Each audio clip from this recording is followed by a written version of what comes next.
Olá, eu sou Renato Coelho e nesse vídeo aqui eu vou mostrar como utilizar a estrutura de repetição for. Ela é muito utilizada quando você precisa processar um determinado número de interações. Ao contrário da estrutura de repetição while, que muitas vezes você não precisa necessariamente saber quantas interações você vai fazer, mas no caso da for aqui, ela é muito útil quando você tem uma noção, ou pelo menos é previsível a quantidade de interações, de processamentos que você necessita fazer. Então, no caso aqui, você consegue executar de maneira repetitiva, muitas vezes quando você já tem essa informação de quantas interações o seu código precisa fazer ou quantos processamentos você precisa executar dentro do próprio for. Então vamos lá para a prática que eu vou mostrar como é o funcionamento desse componente aqui do Python, que é o for, tá bom?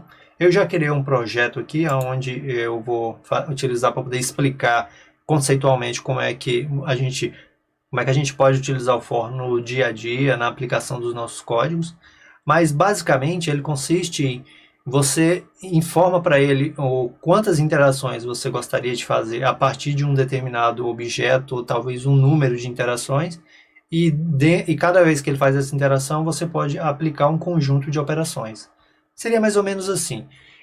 Você inicia pelo for, aí tem a necessidade de você passar uma variável que vai assumir todos os valores da interação, que no caso aqui eu posso dizer que é x, por exemplo.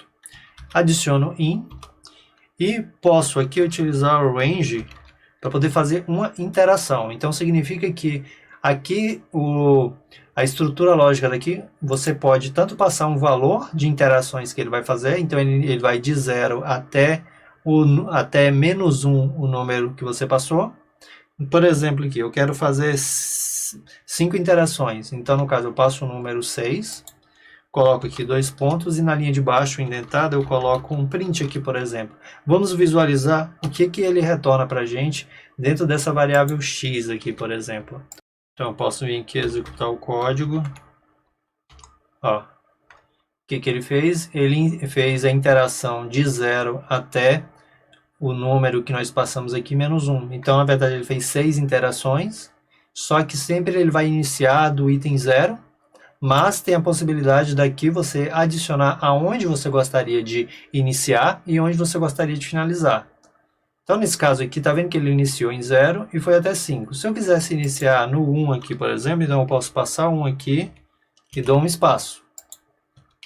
No momento que eu der esse espaço aqui, ó, ele vai, ao invés de iniciar no 0, ele inicia no 1 e vai até a interação anterior ao item que você passou aqui. Aí nesse caso aqui, ó, ele foi de 1 a 6. E se tiver necessidade de você criar um passo, ou pelo menos uma quantidade de quanto em quanto ele vai executar desde o início até o final, aí você pode adicionar um terceiro parâmetro aqui dentro do range, que é o passo que você gostaria de executar. No caso aqui é o step, né? Então significa que eu vou de 1 a, digamos, 60, e eu quero que ele ande de 5 em 5. Então eu posso salvar aqui, ó, e vamos visualizar como que ele retorna para a gente aqui. Ó. O que ele fez? Ele iniciou em 1, andou 5 casas, aí depois ele fez a interação, aí andou mais 5, andou mais 5, mais 5, e assim ele fez até 60. Lembrando que, no caso aqui, o step final dele é sempre anterior ao item. Então, por exemplo, se eu vier aqui e colocar, ó, ele iniciar no 0, o que vai acontecer? Ele faz exatamente a interação. Então, 0, 5, 10, 15, 20 e por aí vai até aqui. Se você precisar que ele vá até de 0 a 60, é só você adicionar aqui, ó, 5. Então fica 65, ele vai de 0 a 65, pulando de 5 em 5. Vamos ver aqui, ó. E ele faz a execução, 0, 5, 10, 15. Por exemplo, se eu quiser que ele vá de 10 em 10 aqui no caso, eu posso fazer isso aqui, ó. De 10 em 10 até o 50. Se eu quero até o 50, então eu tenho que passar o 60 aqui. Então ele vem 0, 10, 20, 30, 40, 50. Então isso aqui é uma maneira assim introdutória para quem está aprendendo a utilizar o for. Existe a opção de você utilizar o range para que ele possa fazer esse passo a passo de execução, aonde você tem que passar aonde ele inicia, até onde ele vai, e aqui qual é o step, qual é o de quanto em quanto que ele vai executar. Mas lembrando que lá no início, se eu passar somente um número qualquer aqui, ó, 10, por exemplo, ele vai de 0 até o número anterior ao que eu passei. Que é, nesse exemplo aqui, ele vai de 0 a 9. Ó, de 0 a 9. Outra coisa legal também do for, que tem a possibilidade de você fazer a interação com listas dentro do Python, que funciona da seguinte forma. Vamos dizer aqui que eu vou criar uma lista chamada números. Então, números. E eu coloco aqui 1, 2, 3, 4, 5, 6, 7, 8, 9, 10. Ao invés de utilizar o range, eu posso utilizar o próprio, aqui, ó, a própria lista. E a lista, eu vou até mudar aqui, ó, item. Então, o que eu vou fazer? Eu vou navegar dentro da lista utilizando o for. E para cada item que eu pegar lá da lista, eu vou printar aqui, ó, vou salvar. E só recapitulando, a gente tem uma lista aqui, que tem os números de 1 a 10, sequenciais. E aqui eu vou utilizar o for para poder interar dentro dessa lista. Ele vai navegar dentro da lista e cada interação que ele fizer, ele vai pegar o valor do item que está sendo processado, retorna para essa variável item e você pode utilizar ela dentro do seu código para manipular alguma coisa ou talvez fazer uma validação, algo desse tipo. Então eu posso vir aqui, ó, vou executar o código. O que ele fez? Ele veio aqui, ó, retornou 1, 2, retornou todos os objetos que existiam aqui dentro. Então, na verdade, ele desempacotou a lista e retornou para você item a item na sequência que eles estão. Agora, por exemplo, se eu vier aqui, ó, e remover aqui o de 5 a 10, ele vai fazer exatamente isso. Ele vai retornar para a gente exatamente o conteúdo da lista. E a mesma coisa acontece muitas vezes quando você cria dicionários dentro do Python. Então vamos dizer que eu vou criar aqui, sei lá, clientes.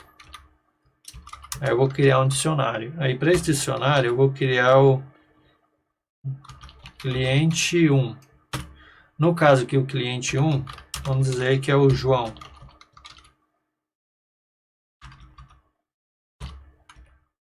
João. Depois vamos criar o cliente 2. Aí o cliente 2 é a Maria. Aí o que acontece? Outra possibilidade de fazermos a interação a partir de objetos, no caso dicionários, a gente pode utilizar a mesma lógica das listas, só que aí tem um método bem interessante que nós podemos utilizar aqui, que é o seguinte: todos os dicionários, a gente tem um conceito de chave e valor. Então, no caso da lista, a gente passou a lista para o for, ele desempacotou ela e retornou para a gente cada item que tinha lá, e nós utilizamos aqui para printar, você pode utilizar para validar alguma coisa, mas algo interessante também, no caso aqui dentro dos dicionários, é porque ao mesmo tempo que ele vai desempacotar para a gente esse dicionário aqui, a gente pode capturar não só a sua chave, no caso aqui que é o... A gente pode pegar não só a chave, mas também o seu respectivo valor. Então, nesse caso aqui, como que ele se comporta? A gente passa dentro do for qual é o nosso dicionário, só que nós temos que adicionar aqui um método que ele possibilita que nós possamos fazer esse desempacotamento. E ele vai ser da seguinte forma. A gente vem aqui, ó, adiciona ponto, e é o items. Aí abre e fecha o parêntese. No momento que a gente faz isso aqui, o que ele faz? Ele vai desempacotar aqui por chave e valor os itens que compõem o nosso dicionário. E eu posso tirar o item aqui, ó, e fazer o seguinte. Nós sabemos que todo dicionário, independente da quantidade de itens que eles têm, ele sempre vai ter uma chave, um valor. Chave, um valor.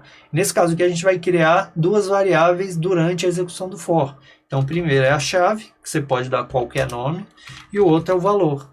Com isso aqui, a gente já consegue interagir aqui, ó. Por exemplo, eu vou fazer aqui, ó, eu vou colocar a chave, aí vou colocar aqui um delimitador só para visualmente nós enxergarmos, e agora eu vou colocar o valor.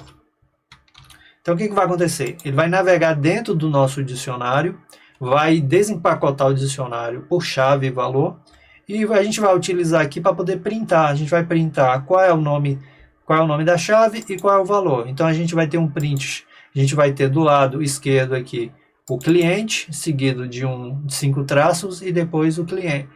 E depois o nome do próprio cliente, que é João. E assim ele vai fazer para o cliente 2, cliente 3, 4, independente da quantidade que tivesse aqui dentro.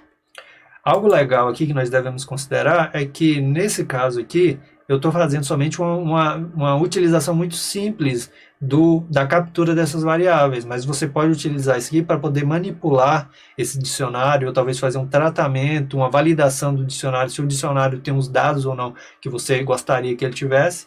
Isso aqui utilizando o próprio for. Então vamos testar aqui, ó. Deixa eu limpar aqui. Exatamente.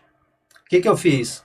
Eu naveguei utilizando o for e o método items dentro desse dicionário aqui que nós criamos, e ao mesmo tempo eu já capturei a respectiva chave e valor para cada um dos objetos que existem aqui dentro desse item aqui de clientes. Então, de uma maneira muito prática e objetiva, eu mostrei como é que é o funcionamento do for e também como é que é a interação dele com outros objetos, porque ao mesmo tempo que você pode definir uma quantidade de interações partindo do range, como você também pode executar ele a partir de uma determinada lista, ou no caso aqui de um dicionário, que aí você consegue controlar a sua execução. Então foi um vídeo muito rápido aqui, prático. Então se você gostou desse vídeo, deixa seu like, compartilha, se inscreva aqui no canal, dê uma olhada na descrição que tem outros detalhes, e até o próximo vídeo. Muito obrigado, até mais.